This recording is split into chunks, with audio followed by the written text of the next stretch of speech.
ডাক দিয়েছেন মজনু ভাই, পরশুরামের স্থায়ী বাদ চাই। ডাক দিয়েছেন মজনু ভাই, আমি স্থায়ী বাদ চাই।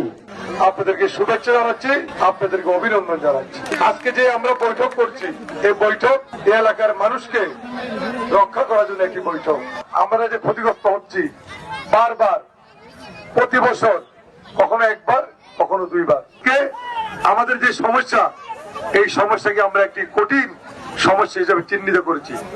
এই সমস্যা থেকে যে আমরা পরিত্রাণ না পাই, তাহলে অচিরেই আমাদের এই ফুলগাজী পরশুরাম ছাগলিয়া মানুষ দিন দিন ক্ষতিগ্রস্ত হবে, মানুষ আরো দরিদ্র হবে, মানুষের ক্ষেত খামার সমস্ত ধ্বংস হয়ে যাবে।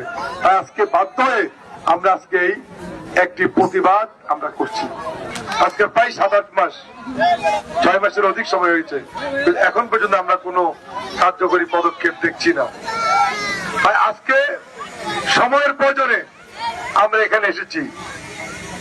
আমরা বিশ্বাস করি বিএনপি জনগণের দল, জনগণের পক্ষে বিএনপি অতীতও কথা বলেছে, আগামী দিনও জনগণের পক্ষে বিএনপি কথা বলবে। যখনই দুঃসময় আসে তখন বিএনপির লোকই, বিএনপির নেতৃবৃন্দ তখনই সাধারণ মানুষের পাশে এসে দাঁড়ায়। যেমনি দাঁড়িয়েছিলেন শহীদ জিয়া রহমান স্বাধীনতা যুদ্ধে। এই বাঁধ নির্মাণ করার জন্য যদি প্রয়োজন হয় আরো কঠিন কর্মসূচি ঘোষণার, ইনশাল্লাহ আমরা সাধারণ মানুষের পাশ থেকে সেই কর্মসূচি আমরা পালন করব।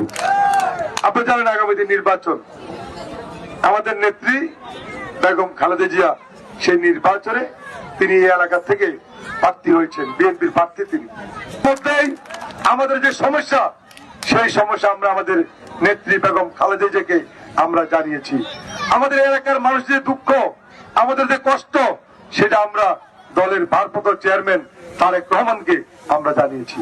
ওনারা আমাদেরকে আশ্বস্ত করেছেন, আমাদেরকে প্রতিশ্রুতি দিয়েছেন আগামী দিনে বিএনপি রাষ্ট্রীয় ক্ষমতা গেলে এই ফেনীর মানুষের যে দুঃখ, ফেনীর মানুষের যে কষ্ট, ফেনীর মানুষের যে অভিশপ্ত এই বন্যা, তার থেকে এলাকার মানুষকে রক্ষা করার জন্য বিএনপি ইনশাল্লাহ একটি বাস্তবমুখী পদক্ষেপ বিএনপি গ্রহণ করবে।